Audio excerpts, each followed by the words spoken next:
Our first year here, we had a pilgrimage with about 13 Irish young men, and we went to the Pyrenees. About 2 weeks, ended in Valencia with the Corpus Christi. There's a documentary on YouTube called Duke and Altum. It's the first part of, apparently there's going to be another part at some point coming out, of a pilgrimage that we had. This is going back to 2019. Unbelievable. I remember going through a grocery store with one of the guys, and we were getting our lunch meat and bread to make our sandwiches, and the Women's World Cup was on the screens. This was somewhere in France, and there was nobody in the stands. Nobody. And I remembered seeing a lot of things about the World Cup, and I don't know, there's a lot of stuff there promoting it, but I asked him, I said, there's literally nobody in the stands. There's like, I mean, you could see the camera would go on to some people, but not a lot of people. And he said that's just because nobody watches women's soccer. And I was like, well, that makes sense. And afterwards, I had heard and I had known that the U.S. women's soccer team was good because we had won, I think, 2 World Cups. I think we won 4 World Cups, corrected. And yeah, that's like Argentina status for women. That's unbelievable. Yeah, women's. And then he told me, well, yeah, they're also trying to get more money. They're trying to get paid more, like men get paid. And I asked him if he think that would ever work. He says no, because nobody watches it. So you see, if everyone were watching it, maybe there'd be money and they could get a salary, but no one's watching it, so they're not gonna get a salary. And then he told me that they lost to like a high school boys team in Texas, that same World Cup winning women's team. I don't know, were the boys, what were they, 16 years old? And they beat the women. So listen, you can be really, really good and you can be amazing within that group. But objectively speaking, you're not that amazing at soccer. Okay?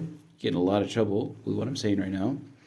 But what I'm trying to say is that, yeah, well, like a high school soccer team beats you, and they're not even close to being professional, but they're better than you. And you're professional and you're demanding all this money. So the idea is that, listen, you can think that you're unbelievable and you think you're amazing because of your environment. Now we bring that to where we are now. We're a really, really holy religious community. We're extremely holy people in the home of the mother. We're so holy that they said, or one guy asked us in a retreat if we had spikes on our Bibles, because he saw us as so holy that we must be like really penitential, and there must be like spikes on our Bible. And another guy asked if we put sand in our ice cream. I didn't know what he was talking about. And some other guy had to explain to me that even if we were to get a treat, which we obviously don't, because we're only eating bread and water all the time, if we were to get a treat, we would have to make it somehow taste bad. So like if someone were to give us an ice cream cone, we'd have to put sand in it secretly. Rumors that I've heard. I'm not making these things up. This is stuff that people say about us. We obviously don't. We eat normal food. We don't have spikes on our breviaries. But yeah, like you could see how we're way holier than everybody else. When, you know, an average, if you compare yourself to an average priest, you know, what does the average priest do? Or the average seminarian who watches Netflix every single night and doesn't do a holy hour, doesn't fast maybe. Yeah, you're way holier than that seminarian, you being a seminarian. But then, like I said, it's like the women's soccer team. Yeah, they're standing out. But objectively speaking, not a chance. Not a chance. Objectively speaking, we're pathetic. I mean, the Indian family had to ask us if we eat meat in Lent. And we said we do. And they don't eat meat in Lent. This is a normal family. I'm talking to a guy now. He's a lot younger than me, and he's a lot less traveled on the spiritual path. And this Lent is just a normal thing. Since Exodus, actually, he's been doing bread and water on Wednesdays and Fridays. He doesn't have a phone. He gave up his phone. He does these crazy exercises in the cold weather. Anyways, we can't stop. We can't compare ourselves. The bar right now, spiritually speaking, is pathetically low. It's very low. The demand very low.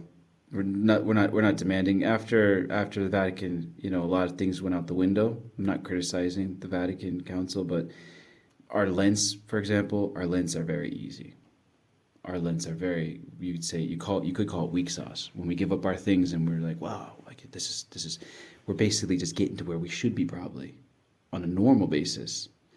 If you were to kind of read what the saints actually did, this is healthy. This is all good to hear because it brings us down a bit. It's like getting beat by a boys team who are, not professional, and then makes you wonder why you're not getting paid as much.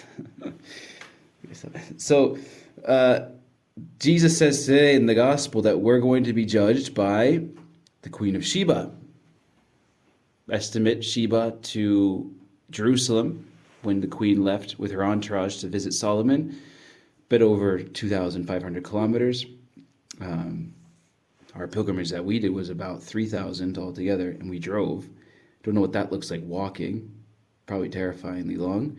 But she did it. She walked because she wanted to see the wisdom of Solomon. And Jesus says, oh yeah, the Queen of Sheba. Remember her because when you die, you're going to see this Queen of Sheba. And she's like, wait a second. I walked 2,500 kilometers to see Solomon, who, by the way, ended up falling into false gods with his concubines. And he fell into a bit of disgrace there. But he was the wisest man to ever walk the earth. And she wanted to hear his wisdom. And Jesus is going to say, yeah, she's going to judge you because there's someone greater than Solomon here in your presence, me. And, well, in our case, you just had to walk down the stairs to get to me. And how many times do we walk down the stairs and we don't go in to see him? That's why the Queen of Sheba is going to be like, wait a second. You literally had to walk down a flight of stairs. I'm not saying up a flight of stairs. You walked down a flight of stairs. And you had wisdom incarnate in front of you, face to face, and you could have said something to him. You could have heard his voice in your heart, and you didn't. Oh man, he's like, that's going to be a severe judgment. The Queen of Sheba is going to go to town on us. The Ninevites, they're like, wait a second. We even made the animals fast and sit in sackcloth. And what was your fast? Look at our fast. These guys weren't eating or drinking. They're doing full Ramadan. And they're like, wait, what? What is going on? And they're going to find out what we were eating. We were eating, God. Don't mention that to the Ninevites. Do not mention the Eucharist to the Ninevites because your judgment will be way worse when they find out what we had. And all the Christians that went before us. Today we saw a guy get crucified and his head blown off. I'm sorry, but I don't know if I should have watched that. I did watch it, and I didn't know when I was opening what I was going to watch. I really was speechless. I was absolutely flippin' speechless. I said, man, this guy is just contemporary. This guy is a contemporary of ours. When did that happen? I think it's recent. Maybe it happened in Lent. And this guy was crucified. He was crucified. I'm like, oh my gosh. And then we think, or I think that I'm so holy because of these things. Like, no. Like, stop. Stop thinking you're so holy. Because that's a big mistake. All the works that we do, if those works make us think that we're better, probably because we're comparing ourselves to somebody else, be careful. We can compare ourselves to the Ninevites. We can compare ourselves to the Queen of Sheba. We can compare ourselves to these first Christians. I know a lad who just told me that it was surprising to him that people were surprised that he doesn't go on these really cool trips. The most recent is this really cool bachelor party, very healthy bachelor party.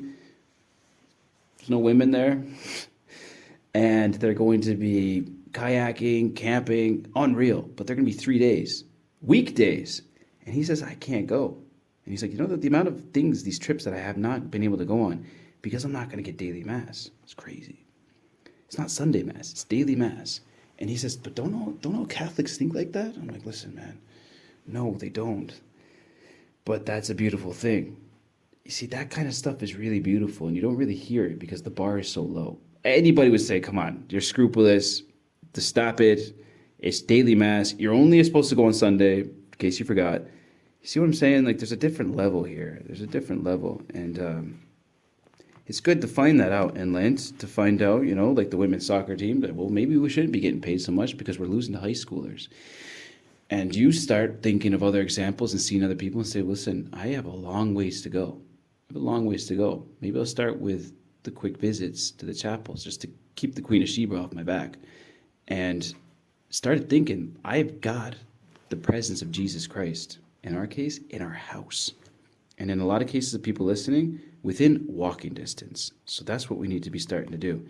Less racking up your merit points with all the stuff you're doing, and more visits to our Lord, so that we can become humble and we can be put right back into our spot. Objectively speaking, who am I before the eyes of God? Amen.